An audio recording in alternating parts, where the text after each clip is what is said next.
الحمد لله رب العالمين والصلاة والسلام على سيدنا ونبينا وشفيعنا ومولانا محمد وعلى آله وصحبه أجمعين. رب اشرح لي صدري ويسر لي أمري واحلل عقدة من لساني يفقه قولي. اللهم تقبل منا ما كان صالحا وأصلح لنا ما كان فاسدا. اللهم صل وسلم وبارك على سيدنا محمد وعلى آله وصحبه أجمعين. اللهم اغفر لي وارحمني واهدني وارزقني وعافيني. جیسا کہ آپ کو ہیڈنگ سے اور ٹائٹل سے ہی معلوم ہوگا کہ اس لیکچر میں اور انشاءاللہ نیکسٹ لیکچر میں ہم جو ہے جنگ احد کے بعد ہونے والے کچھ سگنیفیکنٹ انسیڈنٹس جو اپنے آپ میں پورا سپریٹ عنوان تو نہیں رکھتے، سپریٹ ٹائٹل تو نہیں رکھتے، لیکن کافی سگنیفیکنٹ انسیڈنٹ ہیں اور مدینہ کی جیو پالیٹکس اور ڈیموگرافی کو شیپ کرنے کے لیے اور پورے عربین پیننسولا کے ڈیموگرافی کو شیپ کرنے کے لیے اور دعوت و تبلیغ کے مراحل میں سے اہم مرحلہ ہے، جو یعنی کچھ واقعات جو اپنے آپ میں اہمیت رکھتے ہیں، واقعات بہت بڑے نہیں ہیں لیکن وہ ایک سگنیفیکنٹ رول، ایک سگنیفیکنٹ یعنی ایک سگنیفیکنٹ مائل سٹون جسے کہا جاتا ہے، وہ ہیں اسلامی تبلیغ اور رسول اللہ صلی اللہ علیہ وسلم کی دعوت کی نشر و اشاعت میں. تو ان میں سے کچھ انسیڈنٹس ہیں اور کچھ ایسے بھی انسیڈنٹ ہیں جو اپنے آپ میں دعوت میں بہت کی رول نہیں رکھتے، لیکن نبی صلی اللہ علیہ وسلم کی ذاتی زندگی میں ان کی بڑی اہمیت ہے. تو اس بنا پہ کچھ مسلینیس انسیڈنٹس ہیں جن کو ہم نے اس ٹائٹل کے اندر رکھا ہے. تو اس میں ہم ٹوٹل 7 انسیڈنٹس کو پڑھیں گے، ہے نا؟ آپ کے سامنے اسکرین پہ ان کی لسٹ آ رہی ہے. ان 7 کو جب ہم کور کر لیں گے، موسٹ لائکلی 2 لیکچر یا 3 لیکچر ہوگا یعنی ان 7 انسیڈنٹس کو کور کرنے میں. میرے حساب سے 2 لیکچر یا 2.5 لیکچر میں یہ کور ہو جانے چاہیے. اس کے بعد پھر ہم جو ہے بنو نذیر جو یہودیوں کا قبیلہ تھا، ان کے ساتھ نبی صلی اللہ علیہ وسلم کے کیا معاملات رہے اور ان کی پوری تاریخ پہلے بھی بیان کی جا چکی ہے. نبی صلی اللہ علیہ وسلم کے ساتھ ان کے جو معاملات رہے ہیں وہ وقتاً فوقتاً آتے رہے آپ کے سامنے. اور پھر بنو نذیر کا جب چیپٹر ان کے بعد ہم شروع کریں گے تو اس میں ہم بتائیں گے کہ ان کو جو سزا دی گئی اسلام یعنی نبی صلی اللہ علیہ وسلم کی طرف سے اور اللہ تعالیٰ کی طرف سے، جس کا ذکر سورہ حشر کے اندر بھی موجود ہے، اس کی معنوی پہلو پہ غور کریں گے اور پھر تاریخی طور پہ دیکھیں گے کہ وہ واقعات کیا تھے اور نبی صلی اللہ علیہ وسلم نے یہ سزائیں کیوں دیں. تو وہ بنو نذیر کا چیپٹر ہوگا اور بنو نذیر کے چیپٹر کے بعد ہم غزوہ بنو مصطلق کو پڑھیں گے اور واقعہ افک کو پڑھیں گے جو سیدہ عائشہ رضی اللہ عنہا کے اوپر تہمت لگائی گئی تھی. وہ واقعات ان کے بعد آئیں گے اور پھر انشاءاللہ یہ سارے واقعات جب ہو جائیں گے تو پھر ہم غزوہ خندق کی طرف جائیں گے، جنگ احزاب جسے کہا جاتا ہے، بیٹل آف ٹرینچ بھی جسے کہا جاتا ہے، بیٹل آف کانفیڈریٹس بھی جسے کہا جاتا ہے. ٹھیک ہے؟ تو یہ ہماری اگلی کچھ وقت کی ٹائم لائن ہے جو آپ کے سامنے میں نے بیان کر دی. ابھی جو ہم اس چیپٹر کے اندر ڈیل کریں گے وہ یہ 7 واقعات ہیں جو آپ کے سامنے ہیں. پہلا بنو اسد کے ساتھ جو معاملہ ہوا، وہ عبداللہ ابن انیس رضی اللہ عنہ کو نبی صلی اللہ علیہ وسلم نے ایک ٹاسک اسائن کیا تھا، اس کا واقعہ اور جو اس سے اخذ شدہ فوائد ہیں، اس سے نکلنے والے بینیفٹس اینڈ لیسنس ہیں، وہ انشاءاللہ پڑھیں گے. حضرت حسن بن علی رضی اللہ عنہما کی ولادت جو ہوئی نبی صلی اللہ علیہ وسلم کے زندگی میں، حضرت حسن، ان کے بارے میں تھوڑا سا پڑھیں گے. پھر رجیع کا ایک بہت ہی مطلب غمناک واقعہ پیش آیا صحابہ کے ساتھ، اس کو پڑھیں گے انشاءاللہ. پھر بئر معونہ، یہ واقعہ ہے نبی صلی اللہ علیہ وسلم کی زندگی میں پیش آیا جو اللہ کے نبی صلی اللہ علیہ وسلم کے 70 صحابی کو شہید کر دیا گیا، تقریباً 70 صحابی کو. یہ بڑا ہی ٹریجک انسیڈنٹ ہے، وہ اس کو پڑھیں گے اس چیپٹر کے تحت. اور پھر ہم نبی صلی اللہ علیہ وسلم کا نکاح جو حضرت زینب رضی اللہ عنہا کے ساتھ ہوا اور پھر ام سلمہ رضی اللہ عنہا کے ساتھ ہوا، اس کو سمجھیں گے، ہے نا، اس کو پڑھیں گے. اور پھر جو ہے لاسٹ میں اس چیپٹر کے اندر ہم زید بن ثابت رضی اللہ عنہ کو، جو نبی صلی اللہ علیہ وسلم نے حکم دیا یہود کی زبان یعنی ہبریو زبان سیکھنے کا، اس کے پیچھے کی حکمت کیا تھی. تو انشاءاللہ یہ سارے 7 انسیڈنٹس جو ہیں یہ احد کے کچھ بعد جو ہیں کچھ وقفے کے ساتھ یہ انسیڈنٹس ہوتے رہے ہیں اور یہ احد اور جنگ احزاب کے درمیان کے واقعات ہیں جو انشاءاللہ ہم پڑھیں گے. اور ان کے بعد پھر ہم بنو نذیر کے واقعات ہیں اور سیدہ عائشہ کا جو واقعہ افک کا ہے وہ پڑھیں گے. تو انشاءاللہ شروع کرتے ہیں. پہلا واقعہ جو آج ہم کور کریں گے وہ بنو اسد کا واقعہ ہے. بنو اسد جو ہے یہ قبیلہ تھا اور اس کے سردار کا نام تھا طلیحہ الاسدی. طلیحہ الاسدی بہت مشہور نام ہے یہ. یعنی عام طور پہ جو لوگ صرف سیرت کا مطالعہ کیا ہے، جن لوگوں نے اور بنیادی سطح پہ سیرت کو پڑھا ہے لیکن خلفائے راشدین کی زندگی کو نہیں پڑھا ہے، وہ طلحہ الاسدی کو اتنے زیادہ تفصیل کے ساتھ نہیں جانتے ہیں. طلحہ الاسدی یہ بنو اسد کا سردار تھا، بہت مشہور شخص ہے یہ. اور جو لوگ سیدنا ابوبکر صدیق اور سیدنا عمر رضی اللہ عنہ وغیرہ کی زندگی کو پڑھتے ہیں تو ان کی زندگی میں اس کا رول بہت زیادہ ہے اس شخص کا. تو صرف سیرت میں تو یہ بہت آپ کو سگنیفیکنٹ شخصیت نہیں دکھائی دے گا، لیکن یہ بہت ہی انٹرسٹنگ شخصیت. اور اس کے زندگی میں کئی فیزز آئے ہیں، چونکہ یہاں موقع نہیں کہ ہم اس کے سارے فیزز کو بیان کریں، کیونکہ یہ اصل میں مور ریلیونٹ ہے یہ personality in the time of Abu Bakr Siddiq and even more so in the time of Umar رضی اللہ عنہ. تو اگر کبھی اللہ نے موقع دیا کہ ان حضرات کی زندگی پڑھیں تو پھر اس شخص کا نام دوبارہ سے بہت تفصیل سے آئے گا. طلیحہ الاسدی یہ بنو اسد قبیلے کا سردار تھا. ٹھیک ہے. اس نے کیا ارادہ کیا جنگ احد کے بعد کہ مسلمان تھوڑے کمزور پڑے ہیں اور قریش کو کچھ دبدبہ حاصل ہوا ہے، یہ بہت بہترین موقع ہے کہ ہم مسلمانوں پہ اور مدینے پہ حملہ آور ہو جائیں. اور پھر جو ہے وہ یعنی مدینے میں یعنی جو امیری ہے، جو یعنی ان عرب کے اسٹینڈرڈز کے مطابق جو وہاں مال و متاع ہے اس کو بھی حاصل کر لیں گے، مسلمانوں کو قتل بھی کر دیں گے، اور جو یہ محمد کا زور چل گیا ہے عرب میں اور مدینے کے اطراف میں اس کو بھی توڑ دیں گے صلی اللہ علیہ وسلم. تو اس ارادے سے یہ تیاری اس نے شروع کر دی طلحہ الاسدی نے نبی صلی اللہ علیہ وسلم اور مدینے کے خلاف. ٹھیک ہے. میں نے پہلے بھی کئی دفعہ آپ کو بیان کیا ہے کہ آپ صلی اللہ علیہ وسلم غافل لیڈر نہیں تھے. ایسا نہیں تھا کہ آپ کو واقعات کی خبر نہیں، بلکہ آپ یعنی آپ ایز اے قائد بھی آپ اپنی نگاہ کو، اپنے کان کو اتنا کھلا رکھتے تھے کہ دوسرے قبائل میں کس طرح کی تیاریاں چل رہی ہیں اس کی خبریں بھی آپ تک پہنچتی تھی. اور آپ نے مختلف مقامات پہ، مختلف جگہوں پہ اپنے آدمی پھیلا رکھے تھے جن کے ذریعے آپ تک خبریں پہنچا کرتی تھی.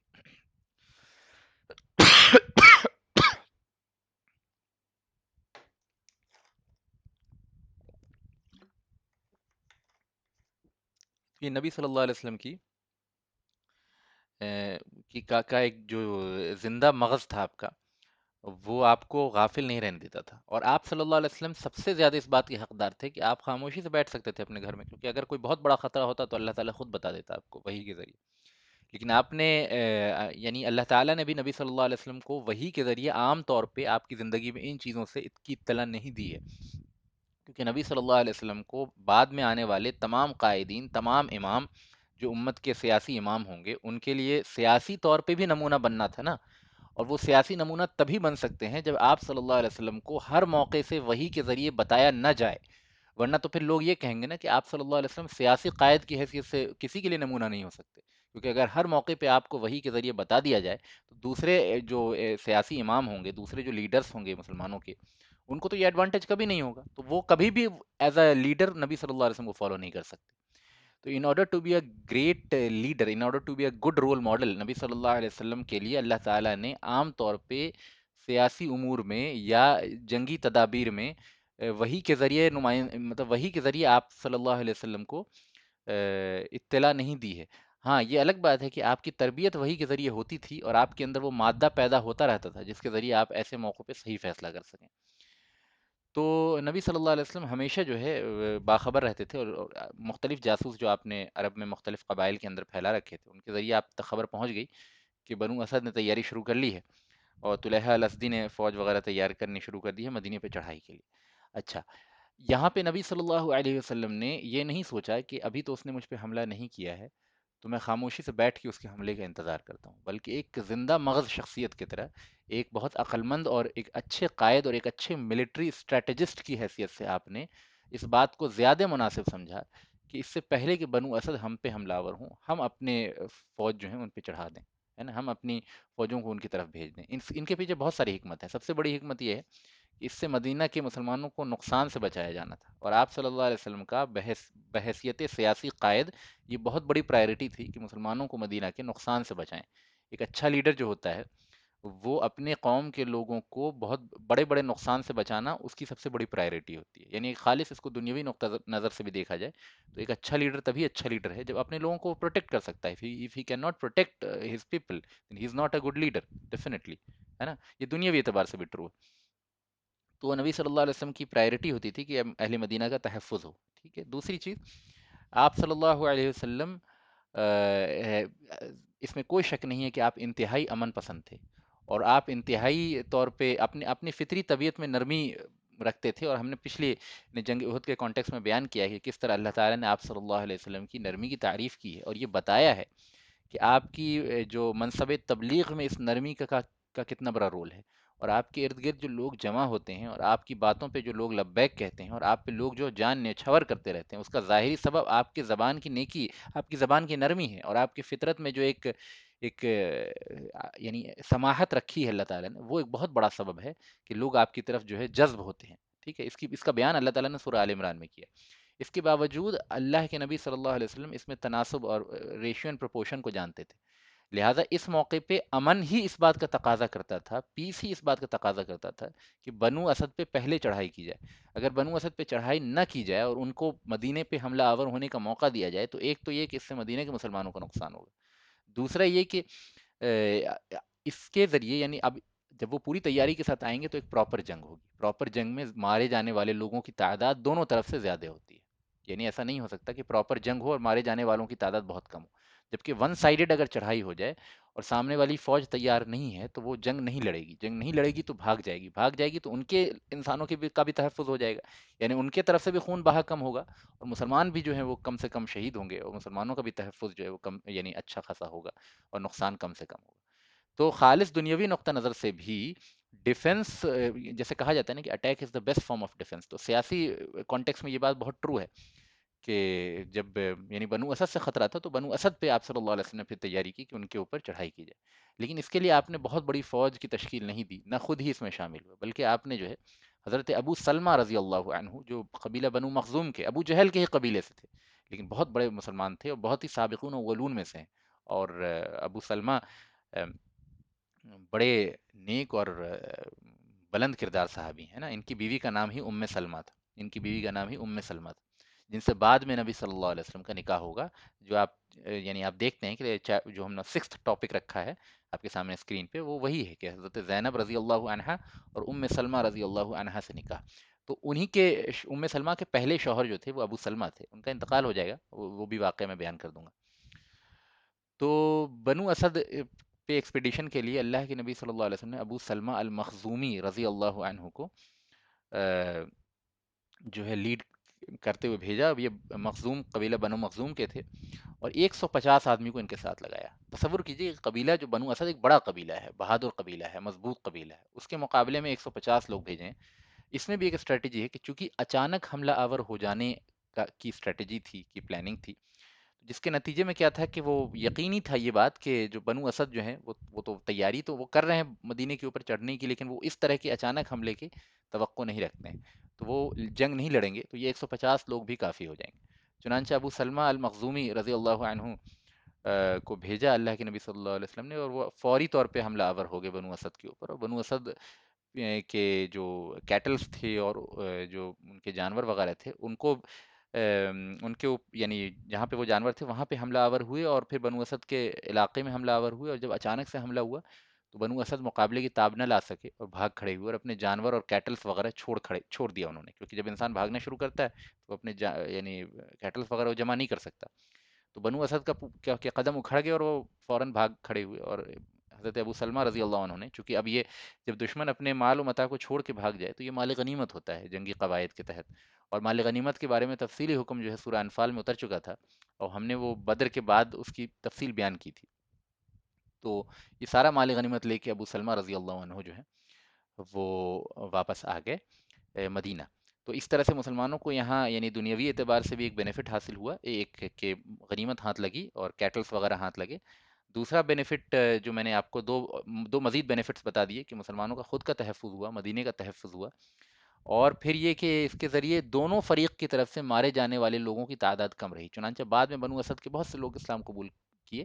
اب اگر اس موقع پہ وہ سارے لوگ قتل ہو جاتے یا بہت بڑی تعداد میں قتل ہو جاتے تو شاید وہ ان میں سے وہ لوگ بھی قتل ہو جاتے جن کے جو فیوچر میں جنہوں نے اسلام قبول کیا.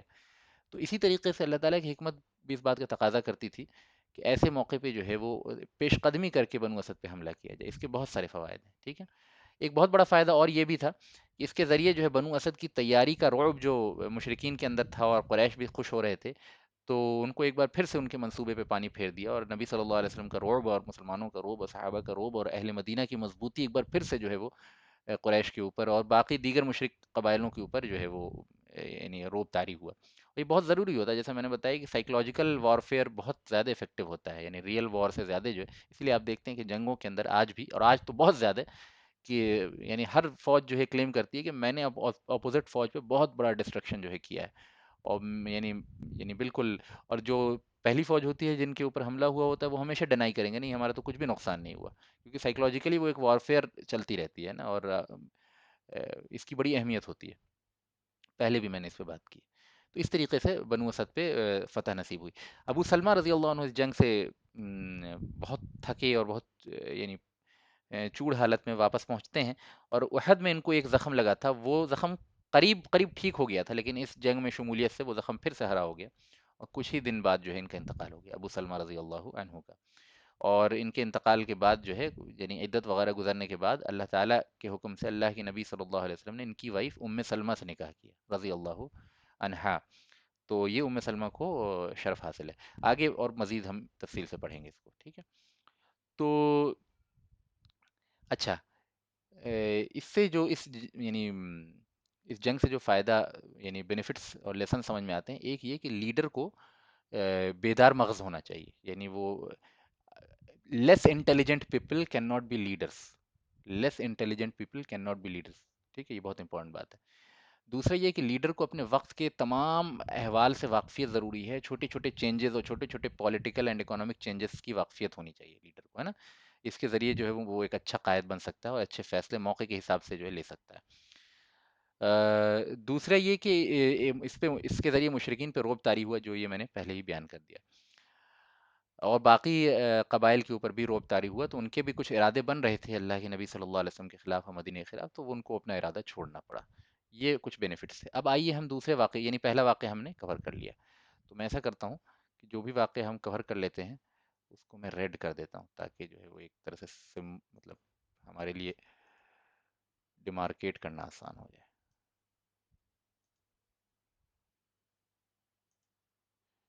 تو یہ واقعہ کور ہو گیا. چلیے اب ہم دوسرا واقعہ پڑھیں گے، حضرت عبداللہ ابن انیس رضی اللہ عنہ کا جو ایکسپیڈیشن تھا اس کے تعلق سے، ٹھیک ہے. تو یہ دوسرا واقعہ کیا ہے، اس کی تفصیل کچھ کیا ہے، اس کو سمجھتے ہیں. ایک اور لیڈر تھا بنو حذیل قبیلہ کا، اس کا نام تھا خالد بن سفیان حذلی. خالد بن سفیان حذلی یا حذیلی دونوں کہہ سکتے ہیں.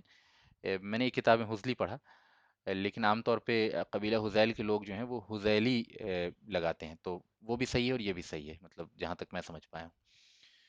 تو خالد بن سفیان حذیلی جو تھا، یہ بنو حذیل کا سردار تھا، اور اس نے نبی صلی اللہ علیہ وسلم کے خلاف جنگ کی تیاری شروع کر دی تھی. اب آپ دیکھتے ہیں کہ دیگر قبائل بھی نبی صلی اللہ علیہ وسلم کے بڑھتے ہوئے پاور سے متاثر ہو رہے ہیں، یا تو وہ مرعوب ہو جا رہے ہیں، یا ان کو یہ بات برداشت نہیں ہو رہی عرب کے اندر کہ ایک شخص جو ہے وہ اس کے پاور کا ڈومین جو ہے بڑھتا جا رہا ہے نا.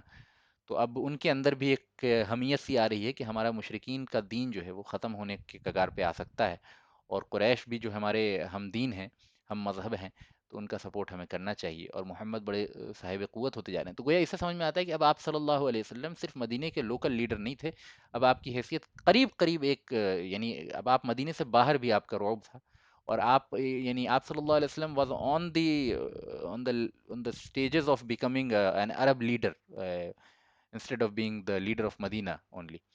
تو یہ آپ کی شخصیت کا عروج دنیاوی نقطہ نظر سے میں بتا رہا ہوں کہ لوگوں کے ذہن پہ اس طرح سے آ رہا تھا.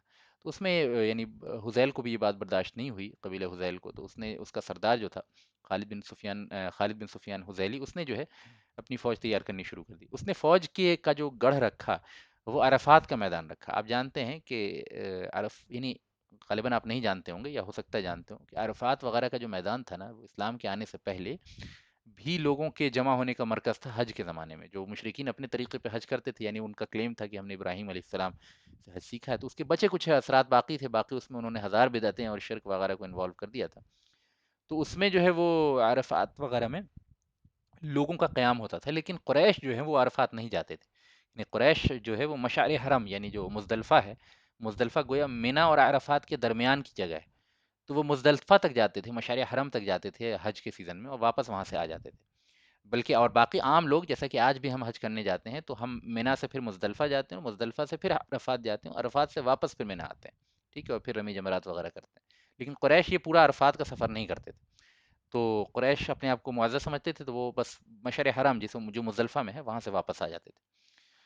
تو یہ عرفات میں اس نے جو ہے اپنی فوج کو اکٹھا کرنا شروع کیا، اور عرب میں مختلف قبائل میں اپنے گھوڑے دوڑائے اور بولا کہ تم میں سے جو بہادر وغیرہ ہیں وہ ہمارے پاس بھیجے جائیں، تاکہ جو ہے وہ ہم محمد سے جنگ کر سکیں صلی اللہ علیہ وسلم۔ نوٹ کرنے کی بات یہ ہے کہ یہ جو خالد بن سفیان حذیلی کا ایکسپیڈیشن تھا اور اس کی جو تیاری تھی، یہ تھوڑا اچھے لیول کی تیاری تھی۔ کیوں؟ کیونکہ یہ عرب کے مختلف قبائل سے لوگ کو طلب کر رہا تھا، گویا اب یہ اس کو ایک بڑے لیول کی اسکیم کے طور پہ نبی صلی اللہ علیہ وسلم کے خلاف تیاری کر رہا تھا۔ ظاہر ہے یہ بات چھپی ہوئی نہیں تھی، یہ بات ہر کوئی سمجھ رہا تھا، اور اس کی خبر نبی صلی اللہ علیہ وسلم کو بغیر جاسوس کے بھی مل گئی تھی، ٹھیک ہے۔ اور یہ لیکن یہ ابھی انیشیل اسپراؤٹنگ ایج میں تھا، یعنی یہ ابھی تیاری تو شروع کر رہا تھا، لیکن ابھی اس طرح سے اس کو مقبولیت نہیں ملی تھی، لیکن اس کے ارادے صاف تھے، ٹھیک ہے۔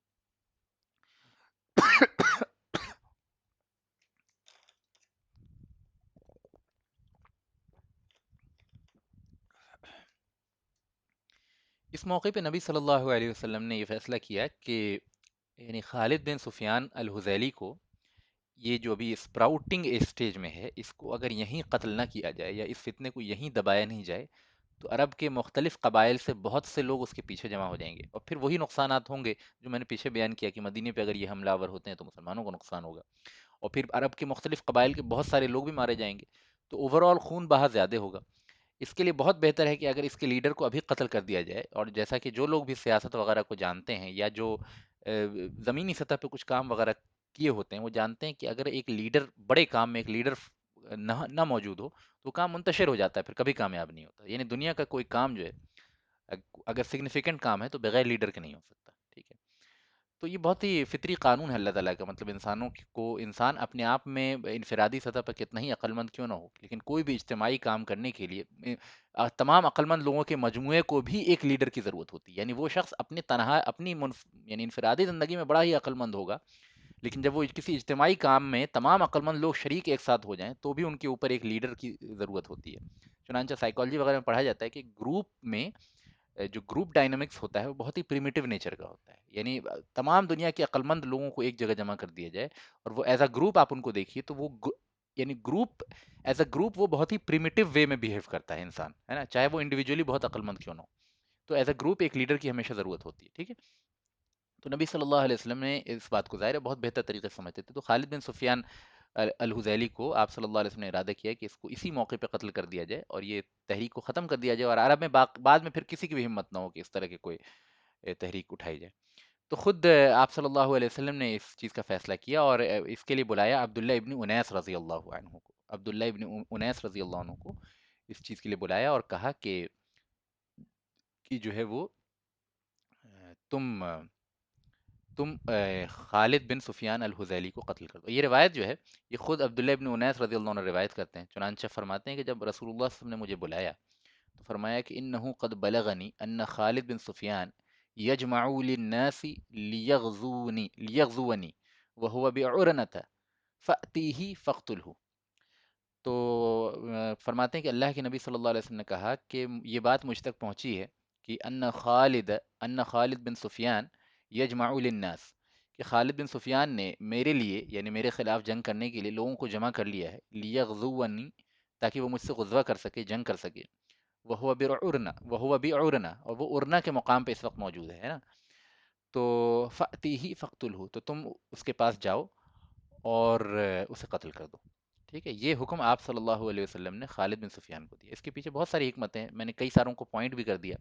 ایک بہت بڑا، سب سے بڑی حکمت اس کے پیچھے یہی ہے کہ ایک فتنے کو ارلی اسٹیج میں اگر قتل کر دیا جائے تو ایک انسان کا لاس ہوا، اس ایک انسان کے قتل سے کتنے انسانوں کی جان بچ گئی، کتنے انسانوں کا ایمان بچ گیا، ٹھیک ہے۔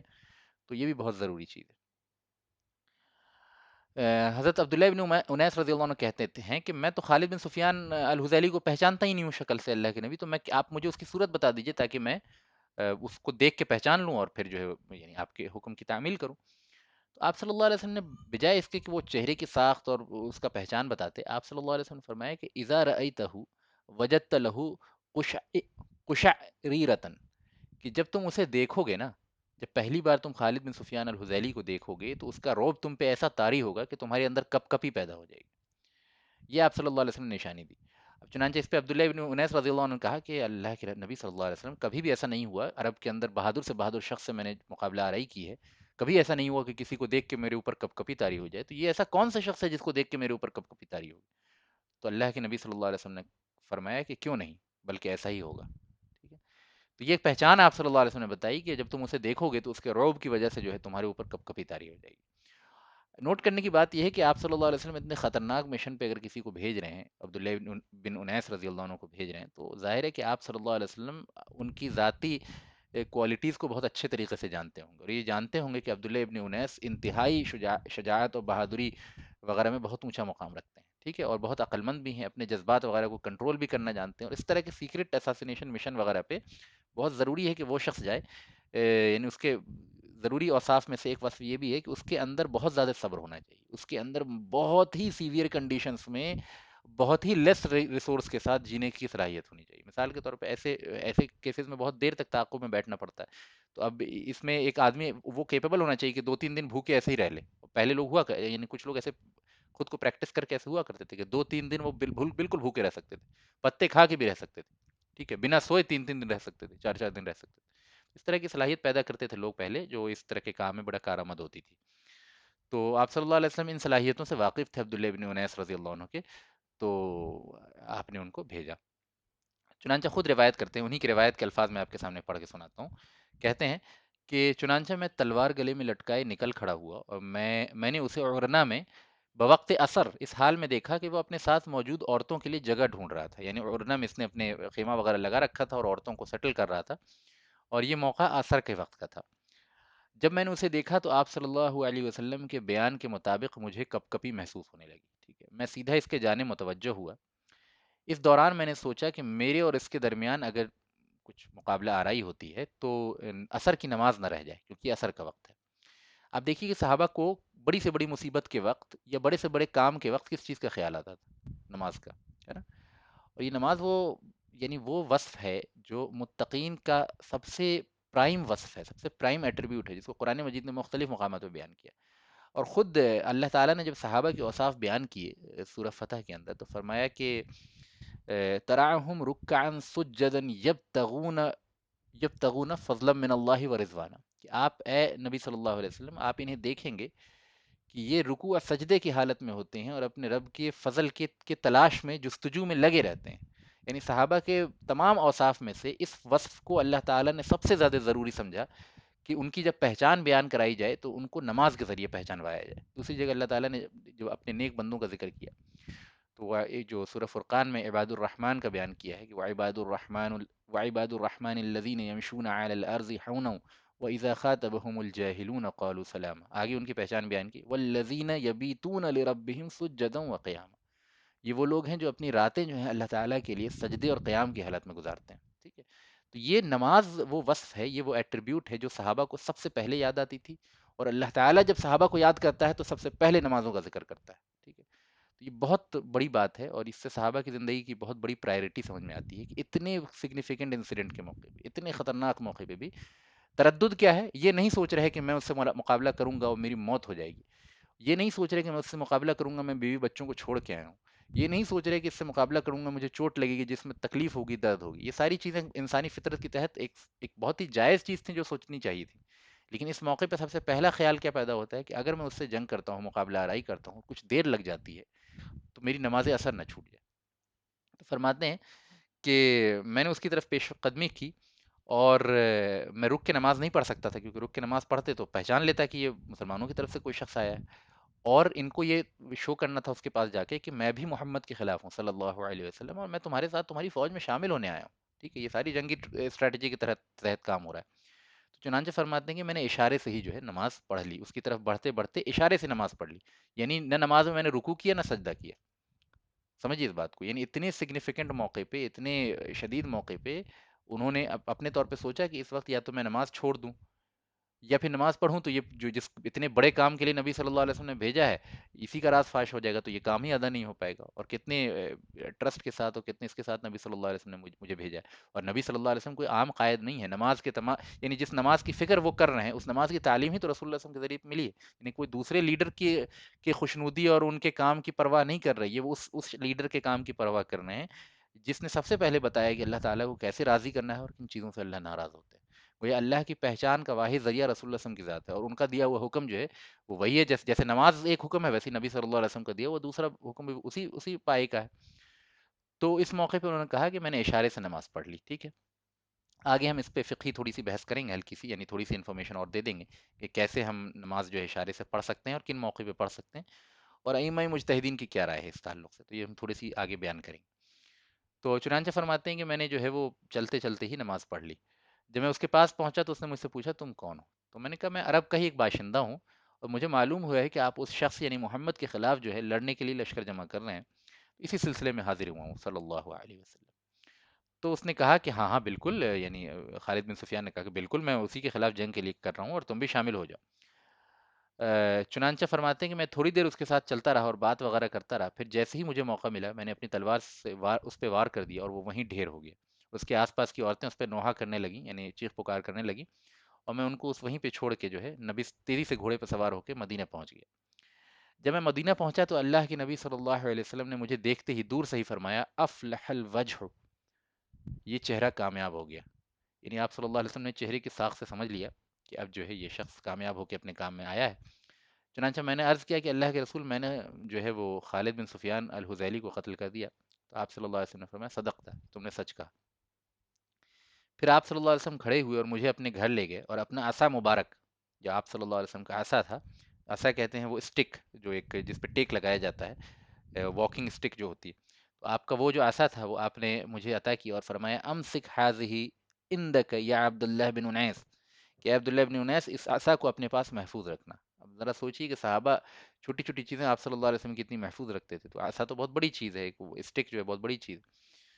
چنانچہ فرماتے ہیں کہ میں یہ لاٹھی لے کے اب میں کہیں بھی جاتا تو میں یعنی خود جوان آدمی تھے، ان کو لاٹھی کی کوئی ضرورت نہیں تھی، لیکن پھر بھی فرماتے ہیں کہ میں کہیں بھی جاتا، نماز پڑھنے جاتا، بازاروں میں جاتا، کسی کام سے جاتا، لوگوں کی مجلس میں جاتا، تو ہمیشہ اس لاٹھی کو اپنے ساتھ رکھتا تھا۔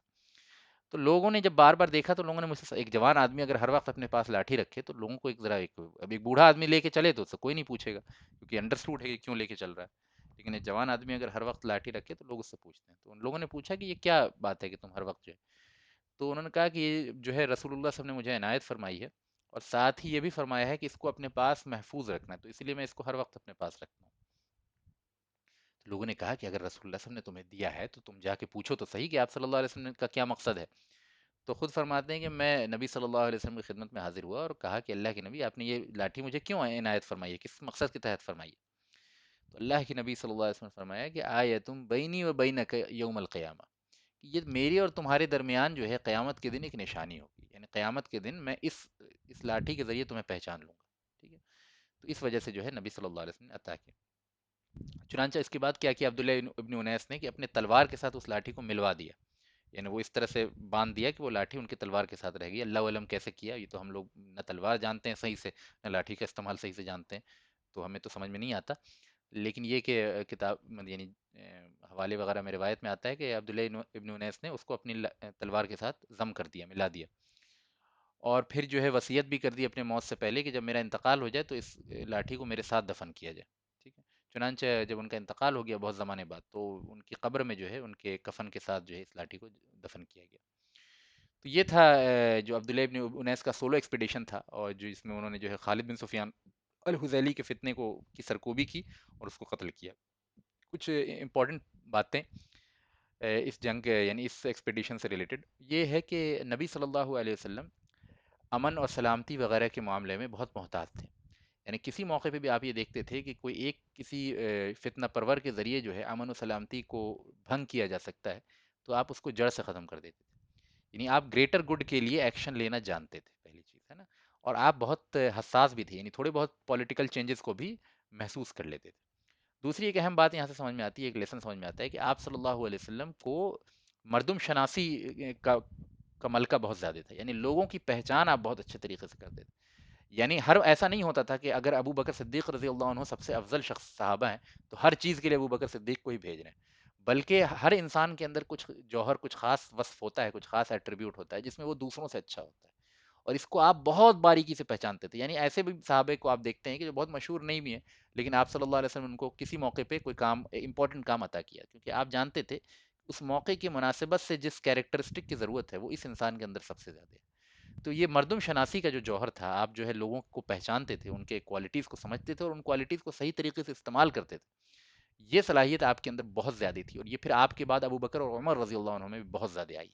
چنانچہ جب ان کی زندگی کبھی پڑھنے کا موقع ہوا تو ہم دیکھیں گے کہ ان کے اندر بھی، یعنی ظاہر ہے کہ پیغمبر سے مقابلہ کسی کا نہیں ہو سکتا، یعنی یہ معصوم ہے، وہ غیر معصوم ہے، لیکن ان کے اندر بھی یہ جوہر بہت حد تک جو ہے نبی صلی اللہ علیہ وسلم کے ذریعے منتقل ہوا تھا.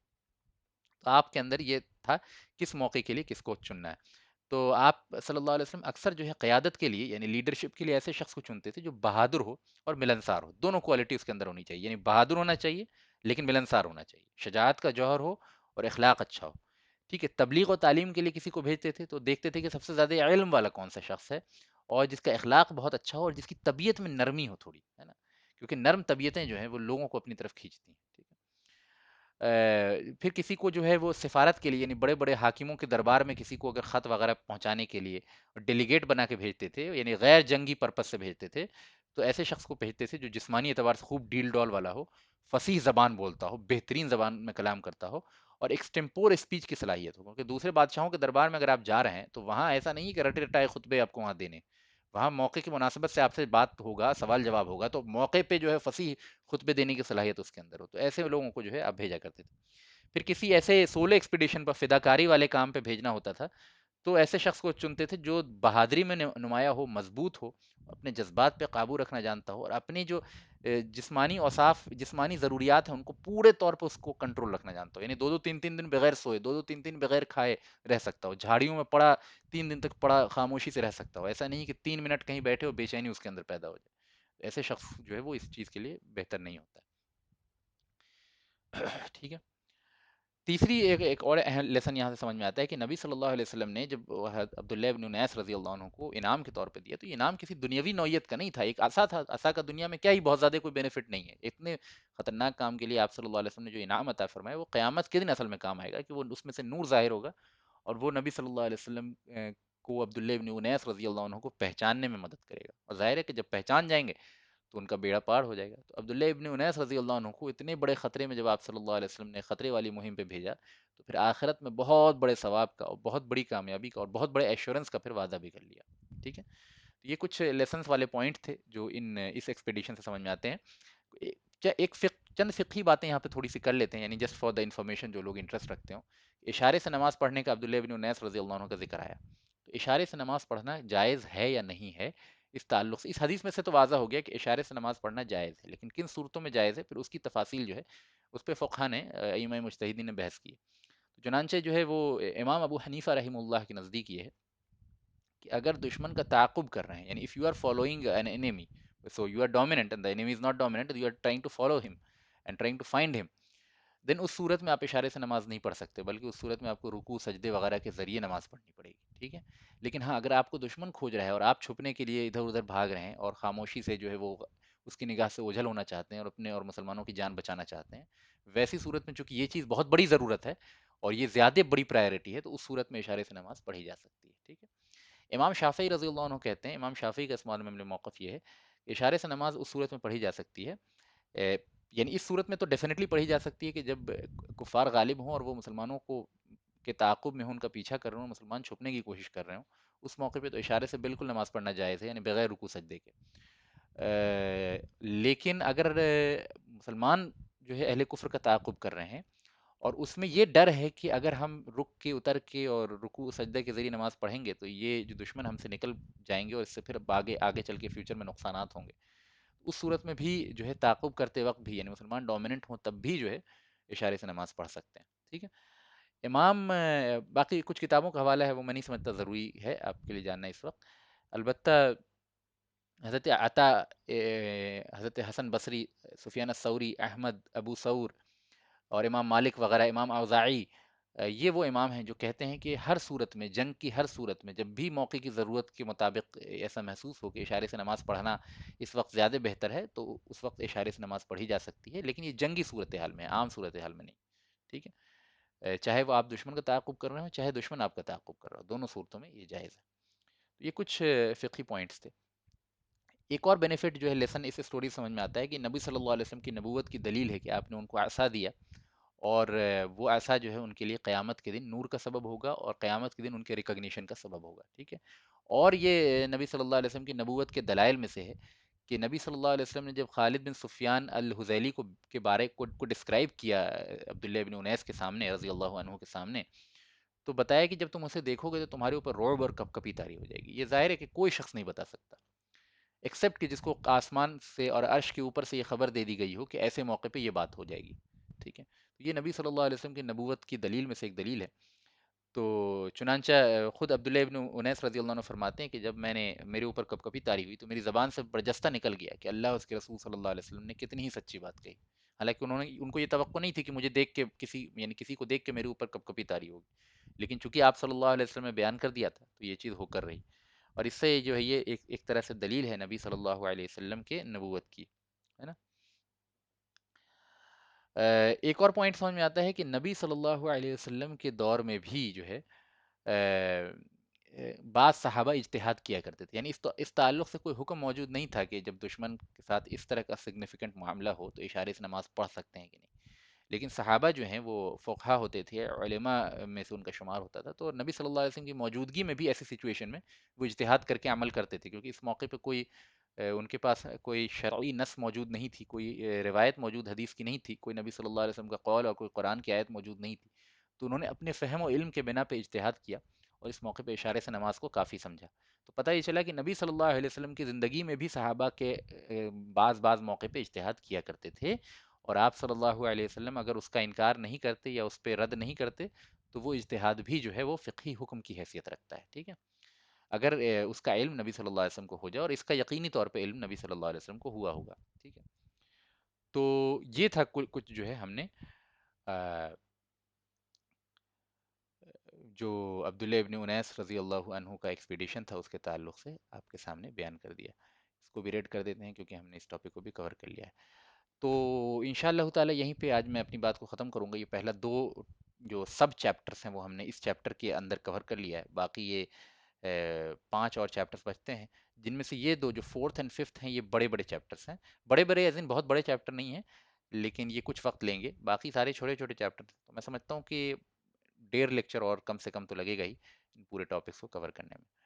تو انشاءاللہ تعالی آج میں اپنی بات کو یہیں پہ ختم کرتا ہوں. اللہ تعالیٰ سے دعا ہے کہ جو بھی ہم نے پڑھا اللہ تعالیٰ اس کو قبول فرمائے، جو اس میں خطا ہوگی اللہ تعالیٰ اس کو معاف فرمائے، اور اس عمل کو اللہ تعالیٰ کے تقرب کا ہمارے لیے ذریعہ بنا دے اور ہمارے گناہوں کی معافی کا ذریعہ بنا دے. صلی اللہ تعالی علی نبینا محمد وعلی آلہ وصحبہ اجمعین.